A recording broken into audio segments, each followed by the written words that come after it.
Good morning. Happy Wednesday. It is July 10th. I am the Neuse River Witch, and I want to thank you for joining me. This is a single card pull today. We are going to be pulling from the River Witch Oracle. The River Witch Oracle is a card deck that I created. Those who join me daily know that it's available on my website at neuseriverwitch.com. It looks at the magic and the icons of the South and how in the modern time we have learned to adapt those symbols into our magical practice. And when I say our, I mean traditional or non-traditional, I should say neo-pagan. I'm Hecatean. We've got witches. We've got all sorts of metaphysical or magic workers out there. And what is happening or has happened in the South in antiquity is, and when I say that, I use it very loosely, as I know about, I've got some followers of more the Hellenic ritual look at me and going, antiquity, America, what? Yeah, I know, I get it. But when America was tiny, a tiny little infant, that would be our antiquity.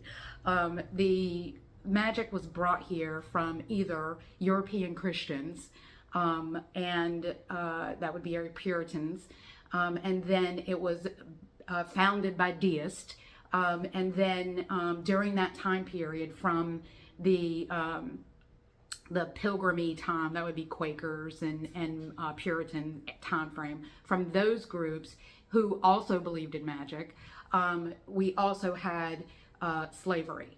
And then, of course, during that time period, when those cultures were basically ripped from their homelands, their magical practice was brought into what was here and sort of blended together. So when we look at different religions like hoodoo and voodoo and, even Wicca, to a certain extent, has elements related to those other areas. So there's a sort of a melting pot, if you will, of that culture. And what I've done with this deck is I've tried to call out those areas where African influences came together with the European influences and melded together to create what is, sometimes called granny magic if you're in the Appalachians.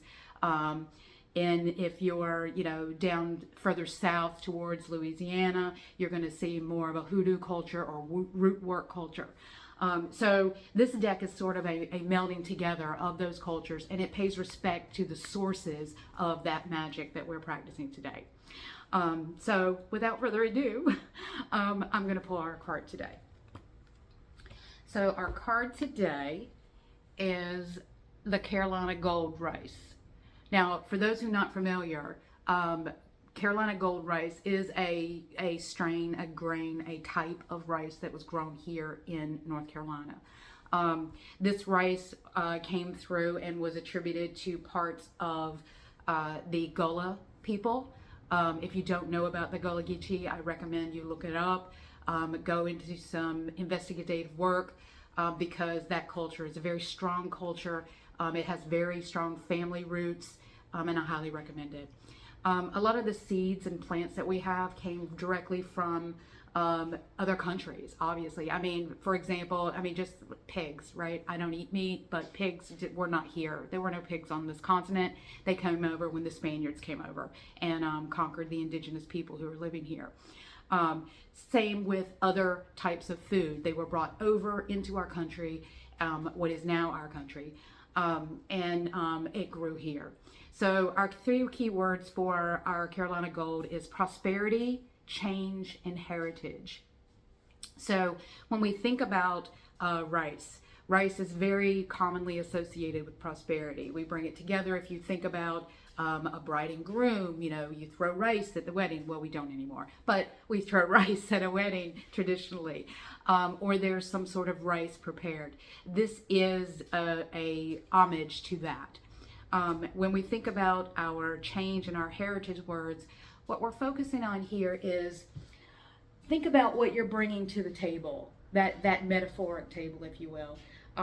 What do you have to share? What do you have to give? The only thing that's constant is change, right? We're all going to change. There's so much going on in our world today. I mean, just this morning when I got up and looked, trending is already on CNN was Project 25.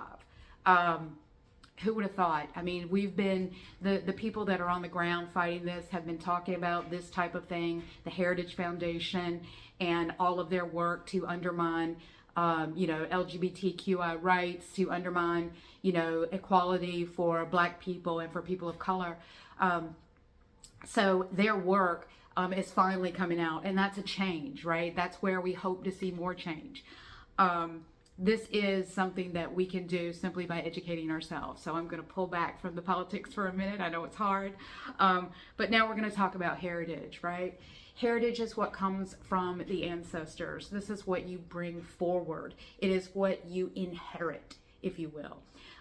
For those that don't have one, I highly recommend setting up an ancestor altar. Ancestor veneration is across many cultures. The Buddhist culture, for example, and many cultures honor their ancestors. Paganism honors it. Hoodoo honors ancestors. Set up your ancestor altar. Put the pictures of those people whose energy you want to bring into your life and whose energy you want to honor. That's going to help you connect directly with them. Some of the things that I do, while heritage is generally people you're related to, because of the land that I live on, was previously inhabited by the Catabwa. I try to bring in elements of their culture into my property. I find ways into this property, I should say, the property I'm currently living on. I try to honor them. I've tried to learn the native flute. I go outside and I try to play notes of the flute to help ease what's there, or in some way connect with them. Find a way to connect with that heritage, that lineage that may help you just be a better person. Because when it all boils down to it, that's what we're trying to do. Be that. I want to be that person that the 5-year-old me didn't have, right? That 5-year-old me who was suffering, who was being abused, who was lost. I want to be that person that I needed then.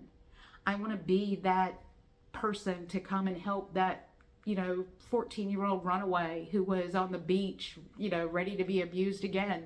I want to be that voice for her and help her become a stronger person and not endure the pain and suffering that I had to. So look within yourself and find that place, find that voice to be the person that you needed. Wow. Who would have thought a bowl of rice, right? That's our reading for today. If you have questions, if you want to talk about it, you can certainly leave comments in the chat. Or in the comment section. You can continue to send me personal messages. I don't have a problem answering those. I'll be happy to chat with you on that. If you're looking for something related to a reading or perhaps a consultation, you can find that information on my website at neuseforwitch.com. Powerful reading today. I look forward to seeing you tomorrow. Like I said, if you have questions, leave, follow, share. I'd love to hear more from you. Have a fabulous day, and I will talk to you soon.